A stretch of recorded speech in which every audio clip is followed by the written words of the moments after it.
Dustin Demeter is a big Dodger fan. He also is pretty good at playing baseball, but I guess we really had him on to talk about the team that is not going to relinquish the National League West. So let's just get straight into the Dodger conversation, because on our last episode, or maybe 2 episodes ago, we made some World Series predictions. Aram had the Brewers facing off against the White Sox, and I have the Tampa Bay Rays facing off against your Los Angeles Dodgers.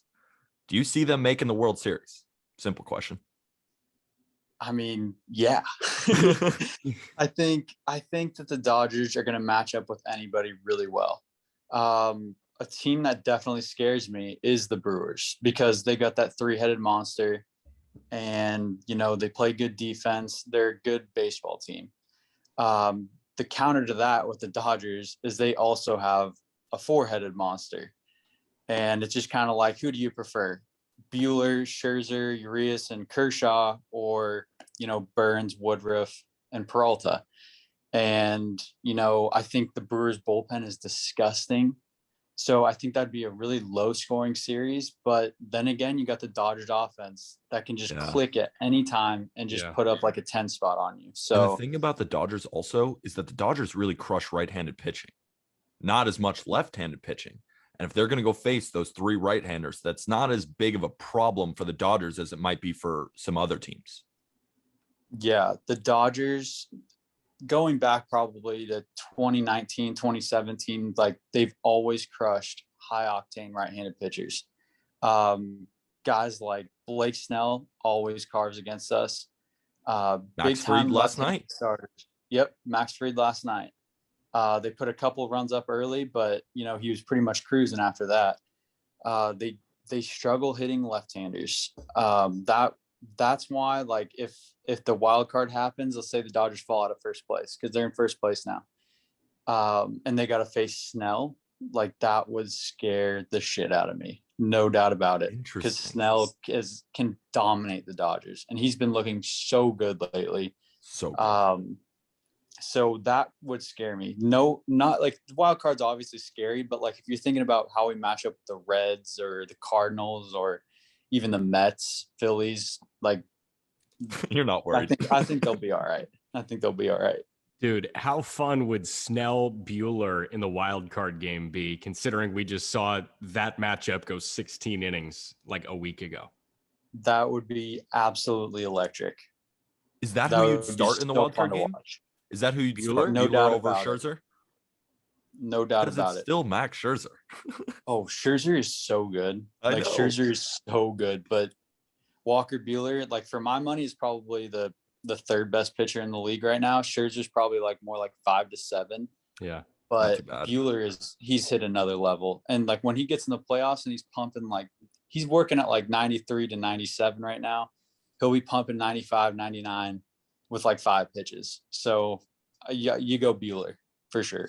Right. And we talk about Scherzer being a gamer, right? We talk about him stepping up. Like Walker Buehler is the youngest gamer in the league. We already know that he's going to rise to the occasion, and he's 26, I think. God. That's about right.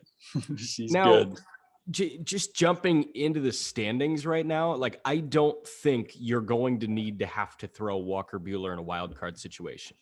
Dodgers are 7-3 over their last 10. Milwaukee is 7-3 over their last 10. Those are the 2 hottest teams in the National League right now. I really don't see a world where the Dodgers cough up this NL West. I think that they progress better than San Francisco. Am I like off in that thinking? I understand we were off on San Francisco from the jump, but I feel like now that they have a taste of what the division lead feels like for the first time since the end of April, there's just no way in hell they're giving that up.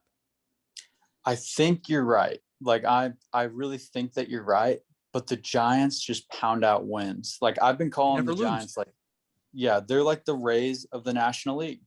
Like they platoon guys, they have their regulars, they give guys days off, they can pitch it with anybody, they play defense with anybody. They're the Rays of the National League, and I keep thinking they're going to fall off too, but it just seems like they just keep pounding out wins. So I think this next series, I think they play the Giants Friday, Saturday, Sunday. I think the Dodgers need to make a statement and either take 2 or 3 or sweep the Giants. because I just think that the Giants they're winning machines. So They are a winning machine. yeah. So, I mean, I think you're right, but I would not count out the Giants as much as it pains me to say. I wouldn't count out the Giants. And we've talked a lot about the star power in LA. I mean, they got fucking Trey Turner and Max Scherzer at the deadline. They're stacked. And then we talked about the rotation as well. But I'm actually interested in how the lineup is going to shape out come playoff time. You guys got 4 outfielders that all are, arguably deserving of starting in a playoff role. You got Mookie Betts. You got freaking shit. My mind. Don't blank now.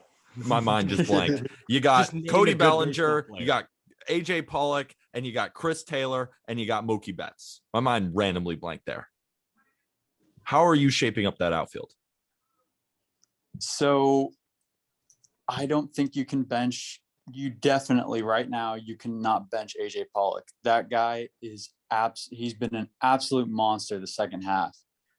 He keeps getting big hits. Last night he had the bottom of the 8th, base it to the left side, scored Turner, and he just keeps getting big hits for the Dodgers. So like I think you have to throw him in left field. So then you're talking about Chris Taylor and Cody Bellinger in center.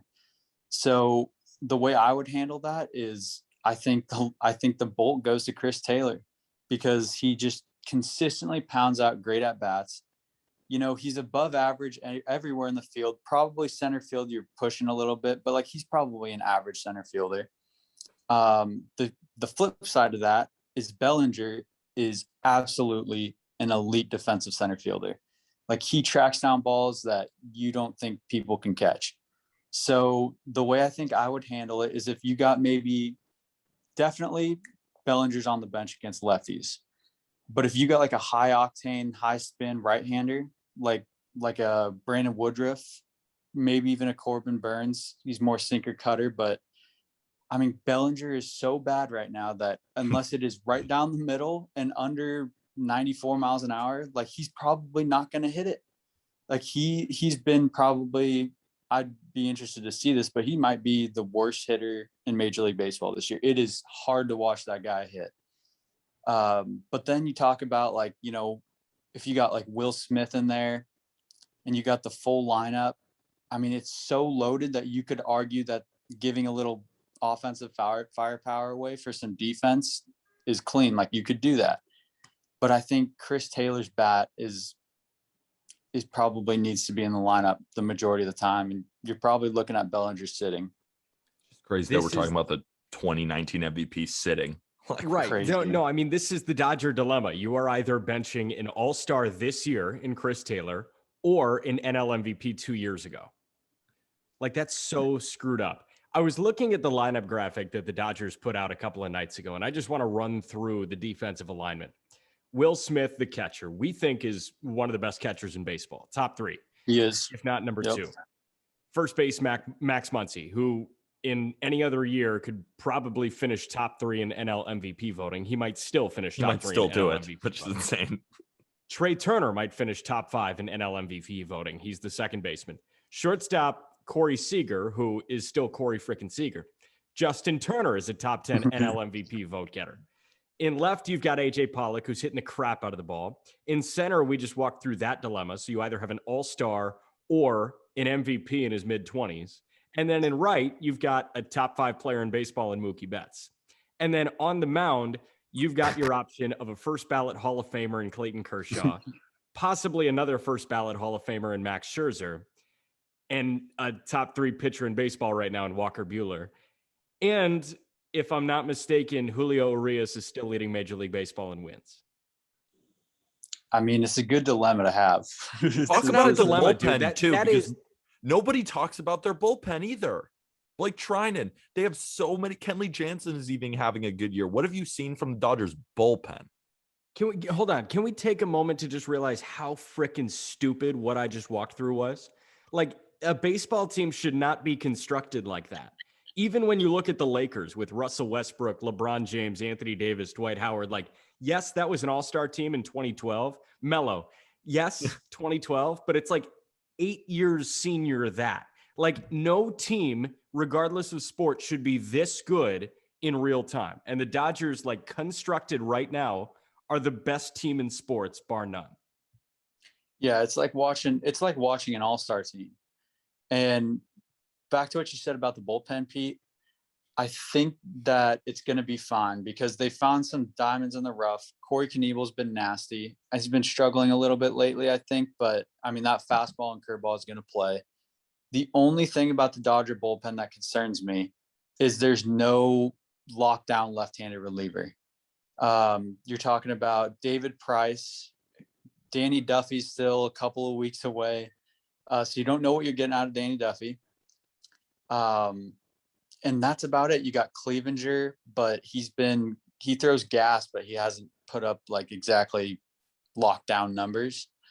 Then you got Scott Alexander. I mean, the left-handed bullpen of the Dodgers is not great.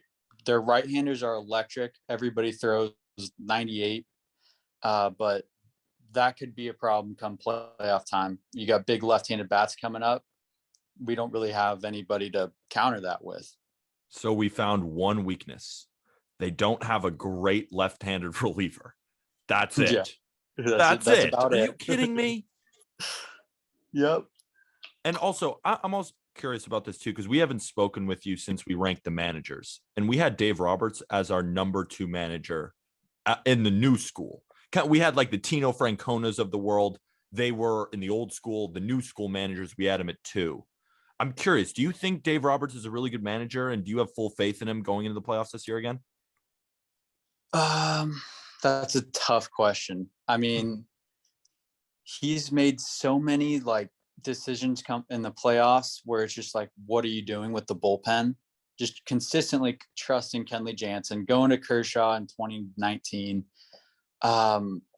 Last year, he showed some big time balls, riding with Julio Urias to close out both the NLCS and the World Series. I think he manages the locker room like incredibly well. I think his players love him. I think he manages playing time with the best of them, but I don't like his bullpen decisions. And I think a lot of Dodger fans would agree with me on that. So I would not say I love Dave Roberts, the person, because he's just always smiling, like he's always having a good time out there.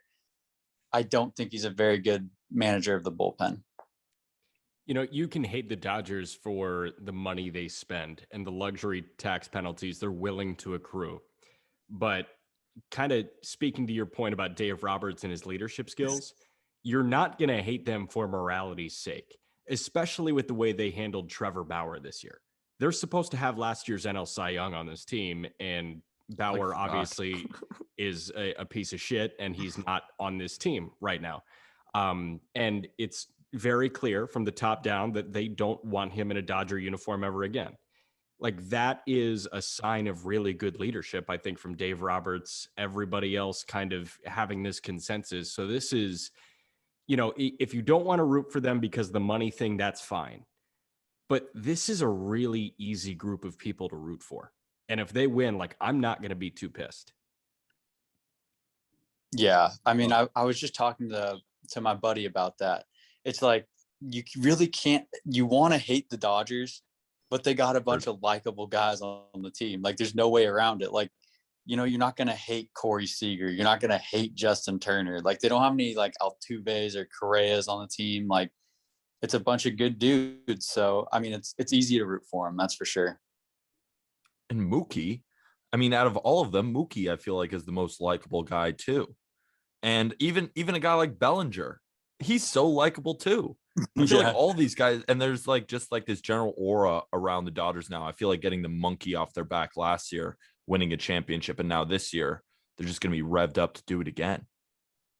Yeah, I think Mookie Betts is the reason for that. Like, I think he sets the tone that there's, you know, he's not taking reps off in practice. You hear about it all the time, the crazy work ethic that guy has.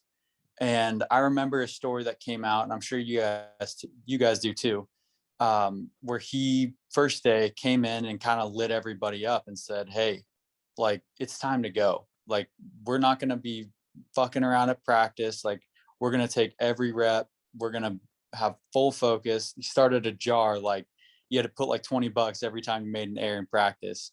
So he just set that standard just that much higher. And that's what they needed, obviously. I mean, and then you think about like watching them play last year in the playoffs. Like they were playing for each other. They were dropping bunts down, which you would never see the Dodgers do ever before. Because Mookie Betts said, "Hey, this is how you win championships." Like he's just like the ultimate winning player. He's my favorite player now. I'd kind of like fallen victim to like, oh, Mookie doesn't like put up crazy stats. Like, I don't know if he's a top 5 player or whatever. Obviously aside from 2018, but what he does goes so far beyond the stats. Like, I think I just can't say enough good things about Mookie Betts. Like he's amazing.